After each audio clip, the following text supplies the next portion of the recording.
नमस्कार दोस्तों। यूपीटीईटी 2026 की हमारी मनोविज्ञान और शिक्षा शास्त्र की यह पहली क्लास है, जिसमें हम लोग 50 महत्वपूर्ण प्रश्नोत्तर का अध्ययन करेंगे। यह क्लास सीटीईटी, यूपीटीईटी, रीट और सभी शिक्षक भर्ती परीक्षाओं के लिए रामबाण साबित होगी। तो स्टार्ट करते हैं अपनी यूपीटीईटी 2026 मनोविज्ञान और शिक्षा शास्त्र की कक्षा को। तो मनोविज्ञान और आधार और उसके जनक, मनोविज्ञान के आधार और जनक के बारे में हम इसमें पढ़ेंगे।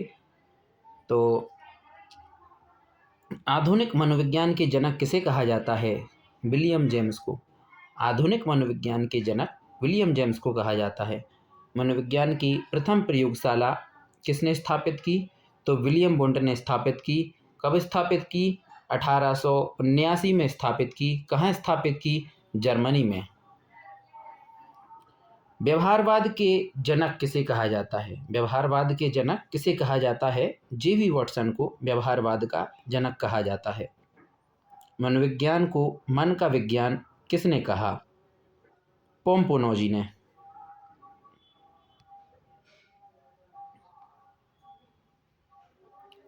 प्रमुख शिक्षण विधियां और उनके प्रतिपादकों के बारे में जानेंगे।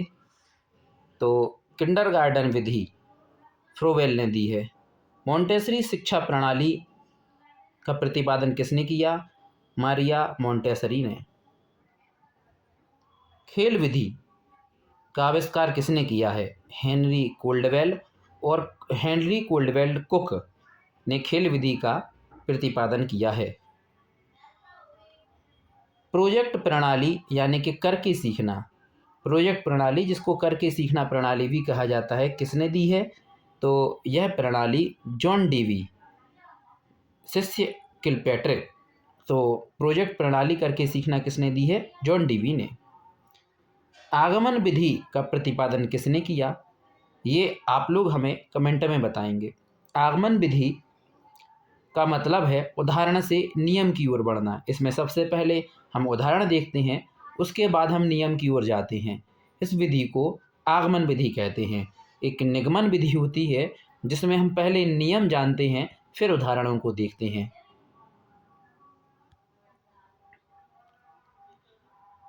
अधिगम के सिद्धांत पार्ट 1 हम लोग समझेंगे। तो पहला सिद्धांत है शास्त्रीय अनुबंधन का सिद्धांत, जिसे क्लासिकल कंडीशनिंग सिद्धांत भी कहा जाता है। किसने दिया है? इवान पावलोव ने। तो शास्त्रीय अनुबंधन का सिद्धांत, क्लासिकल कंडीशनिंग, किसने दिया है? इवान पावलोव ने दिया है। क्रिया प्रसूत का सिद्धांत किसने दिया है? बीएफ स्किनर ने। यहाँ जान लें, जो शास्त्रीय अनुबंधन का सिद्धांत है, क्लासिकल कंडीशनिंग, इसे कुत्ते पर पावलोव ने जो है कुत्ते पर इसे प्रयोग किया था। इसके बाद हम लोग अब जानते हैं नीचे प्रयत्न एवं भूल का सिद्धांत। आप सभी लोग जानते होंगे थॉर्नडाइक ने इसका प्रतिपादन किया है। बिल्ली के ऊपर इन्होंने प्रयत्न एवं भूल का सिद्धांत का प्रतिपादन किया था। इसके बाद हम लोग देखते हैं अंतर्दृष्टि का सिद्धांत। अंतर्दृष्टि यानी इनसाइट का सिद्धांत कोहलर ने, जो एक गेस्टाल्टवादी थे, कोहलर ने सिद्धांत का प्रतिपादन किया है। कोहलर का प्रयोग आप लोग सभी जानते हैं। कोहलर ने किस पे प्रयोग किया था? सभी हम लोग डीएलएड में, बीटीसी में इसका अध्ययन करते हैं। सुल्तान नाम के एक चिंपांजी पर उन्होंने, कोहलर ने प्रयोग किया था। इसके बाद हम लोग अधिगम के सिद्धांत और नियम के बारे में जानेंगे। अधिगम के सिद्धांत और नियम के बारे में हम लोग पार्ट 2 में समझते हैं। सीखने का सिद्धांत किसने दिया है? थॉर्नडाइक ने सीखने के नियम दिए हैं। सीखने के नियम किसने दिए हैं? थॉर्नडाइक ने। सामाजिक अधिगम सिद्धांत किसने दिया है? अल्बर्ट बंडूरा ने। ध्यान से इस सिद्धांतों को हम लोग समझते जाएंगे। समीपस्थ सिद्धांत का क्षेत्र, जिसे ZPD कहा जाता है, जिसे लेव वाइगोत्स्की ने दिया है। सामाजिक सांस्कृतिक सिद्धांत लेब वायुगत्सकी ने दिया है। अधिगम स्थानांतरण समान तत्व भी थॉर्नडाइक ने दिया है। अधिगम स्थानांतरण का सिद्धांत, समान तत्व का सिद्धांत भी इसे कहा जाता है, जो कि थॉर्नडाइक ने दिया है। बुद्धि के बारे में जो सिद्धांत दिए गए हैं उनके बारे में अब हम स्लाइड में अध्ययन करेंगे। बुद्धि यानी कि जिसे इंटेलिजेंस भी कहा जाता है। बुद्धि का द्विकारक सिद्धांत, बुद्धि का द्विकारक सिद्धांत किसने दिया है? तो बुद्धि का द्विकारक सिद्धांत दिया है स्पीयरमैन ने। बहुकारक सिद्धांत किसने दिया है? बहुकारक सिद्धांत दिया है थॉर्नडाइक ने। बहुबुद्धि सिद्धांत जिसे मल्टीपल इंटेलिजेंस कहा जाता है, यह सिद्धांत दिया है हार्वर्ड गार्डनर ने।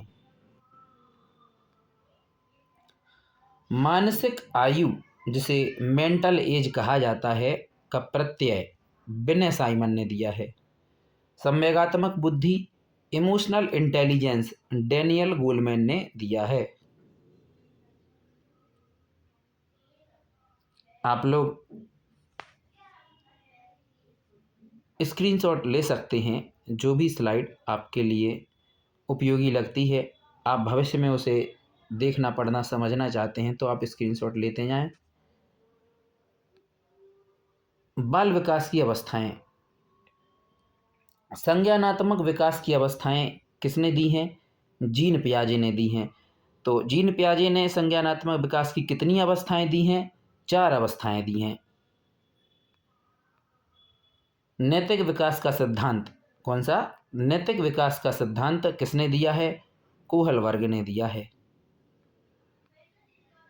किशोरावस्था जिसे संघर्ष, तनाव और तूफान की अवस्था भी कहा जाता है, संघर्ष, तनाव और तूफान की अवस्था किसको कहा जाता है? किशोरावस्था को कहा जाता है।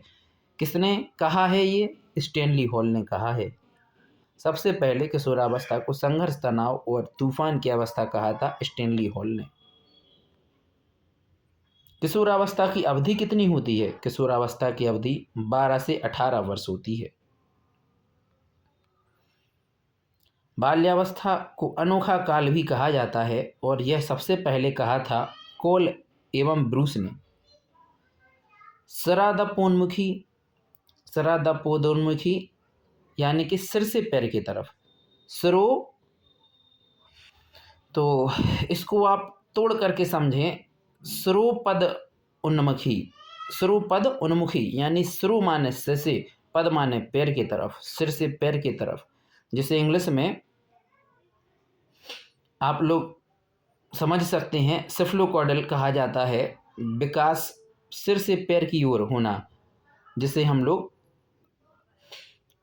सिरोपदोन्मुखी भी कहते हैं।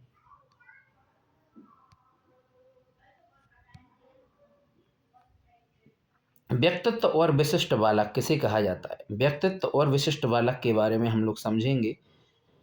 प्रासंगिक अंतर्बोध परीक्षण जिसे TAT का नाम दिया गया है, तो प्रासंगिक अंतर्बोध परीक्षण किसने दिया है? जिसे मर्रे भी कहते हैं, उन्होंने यह प्रासंगिक अंतर्बोध का परीक्षण का सिद्धांत दिया है। सोरसा स्याही धब्बा विधि किसने दी है? हरमन रोरसा ने दी है। डिसलेक्सिया यानी कि पठन विकार, पढ़ने में कठिनाई, जब किसी व्यक्ति को पठन में कठिनाई आती है तो इस कठिनाई को डिसलेक्सिया कहा जाता है।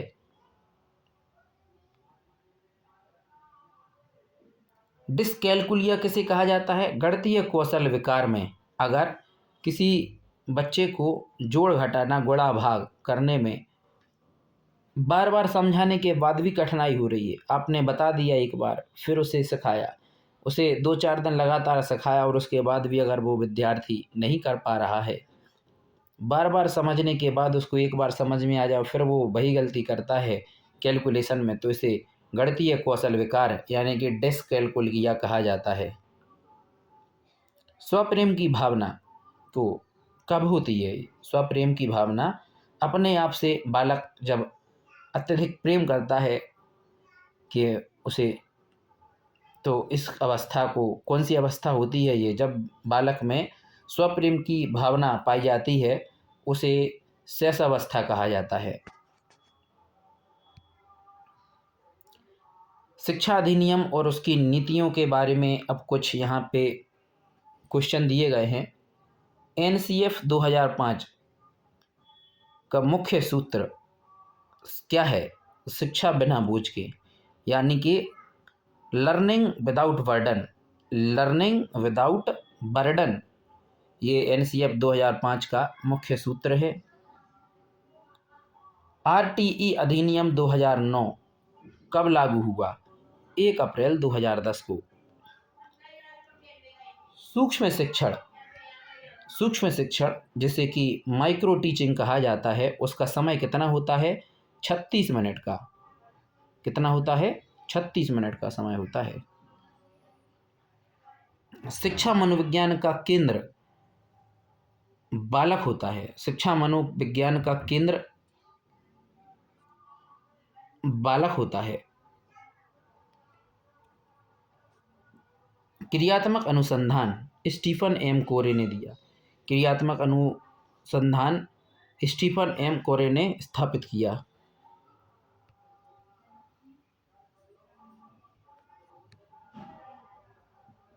कुछ महत्वपूर्ण शब्दावली समझेंगे हम यहाँ पे। एरोस शब्द, क्या है एरोस शब्द? जीवन मूल प्रवृत्ति से संबंधित है। एरोस शब्द किससे संबंधित है? तो यह है जीवन मूल की प्रवृत्ति से, एरोस, याद रखिएगा। इसके बाद संवेग का क्या अर्थ है हम जानेंगे। संवेग का क्या अर्थ है? संवेग का मतलब होता है उत्तेजना या भावों में उथल पुथल। जो भी हम किसी चीज़ को देखते हैं, अगर हमारा मन प्रसन्न होता है, किसी चीज़ को डर लगता है, मैं किसी चीज़ को देख करके, किसी चीज़ को देख करके प्रेम आता है मन में, हम खुश हो जाते हैं अचानक से किसी चीज़ को देख करके, तो ये हमारे संवेग होते हैं। एमिल पुस्तक किसकी रचना है? रूसो की रचना है। स्मृति के चरण कितने हैं? अधिगम, धारण, पुनः स्मरण और पहचान। विकास, विकास क्या है? विकास जीवन पर्यंत निरंतर चलने वाली प्रक्रिया है।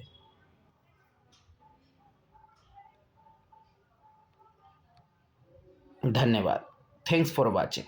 अगर आपको यह जानकारी पसंद आई हो तो वीडियो को लाइक करें, चैनल को सब्सक्राइब करें।